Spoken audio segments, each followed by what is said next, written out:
So today we got some breaking news coming out of New York City, where a judge just denied bail for rapper Sean Diddy Combs after a mixed verdict in his federal sex crimes case. Now let's get into the details surrounding this story. Judge denies bail to Sean Diddy Combs after mixed verdict in federal sex crimes case. A federal judge on Wednesday rejected Sean Diddy Combs' bid to be released from jail as he awaits sentencing, following a high-profile trial that left the music mogul acquitted of the most severe charges but convicted of lesser prostitution-related offenses. During a hearing in Manhattan federal court, U.S. District Judge R. N. Subramanian ruled that Combs must remain in federal detention at the Metropolitan Detention Center in Brooklyn until sentencing. Citing the significant evidence of Combs' violent conduct presented during the 7-week trial, Subramanian said, "It is impossible for the defendant to demonstrate by clear and convincing evidence that he poses no danger." The judge tentatively scheduled sentencing for October 3rd, while noting he would consider a defense request for an earlier date.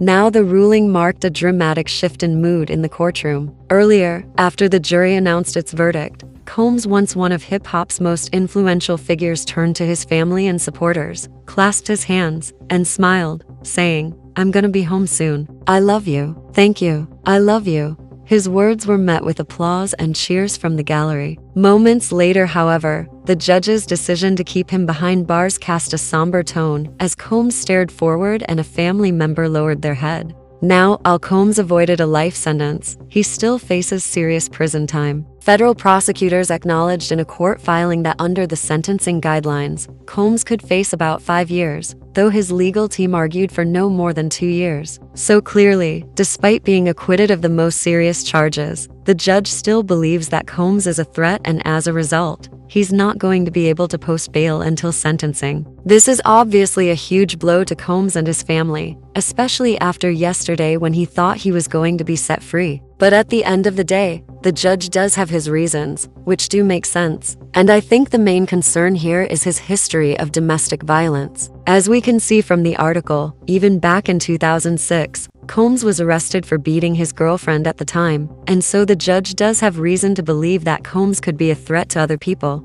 In addition to that, though, it seems like the judge also wants to send a strong message that celebrities aren't above the law. And it seems like he's doing exactly that. Now moving back to the article, we first got to talk about Combs' arrest because this is how this whole situation started. Back in April 2023, Combs was charged by federal authorities for allegedly engaging in a multi-decade scheme that involved recruiting women across the country through false pretenses and then exploiting them as prostitutes. Although these allegations were shocking, they weren't exactly surprising considering Combs' reputation. Like many celebrities, he's always been surrounded by rumors regarding his wild lifestyle. But unlike those rumors, these allegations actually ended up being true. With that said, despite the gravity of the charges, Combs was initially released without any jail time until his trial began on August. At the time, his lawyers argued that the charges were politically motivated and claimed his wealth made him a target. Now that trial lasted for about 7 weeks and included testimony from 17 witnesses. And essentially, prosecutors were able to paint a picture of Combs' alleged behavior with the help of text messages, wiretaps, bank records, and even video footage. For instance, we learned that Combs hosted regular freak-offs, which were basically parties full of drugs and prostitutes. There was also a report that alleged Combs threatened women with physical harm if they refused to comply with his demands. And lastly, they even brought in experts to explain the tactics that traffickers commonly use. And in this case, they argued that Combs used a combination of manipulation, intimidation, and coercion to control his alleged victims. However, Combs' lawyers were able to poke holes in the government's case. They argued that all of the sexual encounters were completely consensual and that their client never forced anybody to do anything. In addition to that, they also pointed out that none of the alleged victims appeared to be underage. However, despite that, the jury ultimately sided with the prosecution and found Combs guilty of 2 counts of transportation to engage in prostitution. Now, fortunately for Combs, these are not nearly as serious as the charges he was originally hit with, but nonetheless,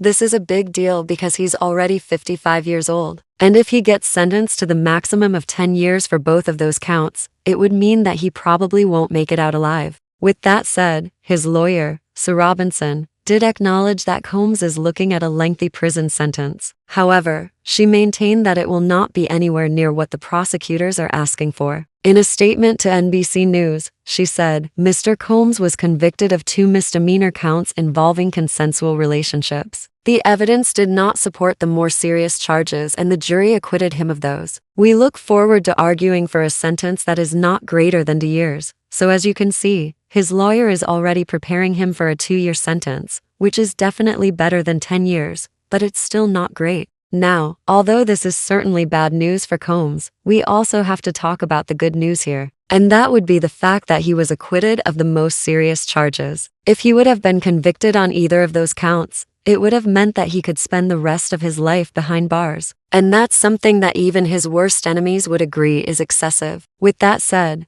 I don't think it was really much of a surprise that he was acquitted of these charges. From the beginning, everybody kind of saw this as a civil case, meaning nobody really expected him to go to jail for life. It just seemed like the media was hyping it up because of who he is. But moving forward, I do have to say that things are not looking too hot for Combs. Just take a look at the headlines, and you'll see that he's getting sued left and right. All of these women seem to be waiting for him to get convicted so they could sue him for sexual abuse. So, in reality, his legal troubles are just getting started here. And speaking of trouble, he's also going through a divorce, which adds another layer of complexity. According to reports, Combs is worth about $800 million, meaning that a divorce and child support payments could easily cost him hundreds of millions of dollars. I know it sounds absurd, but when you're making $1 billion, it's not uncommon for divorces to cost $500 million. So after reading about all of this, what do you guys think? Do you think Combs deserved to have his bail revoked? Comment that down below. Also drop a like if you're wishing the best for Combs. And of course, consider joining our community to suggest future video ideas and subscribing to see more questions logically answered. But until then, I'll see you guys on the next one.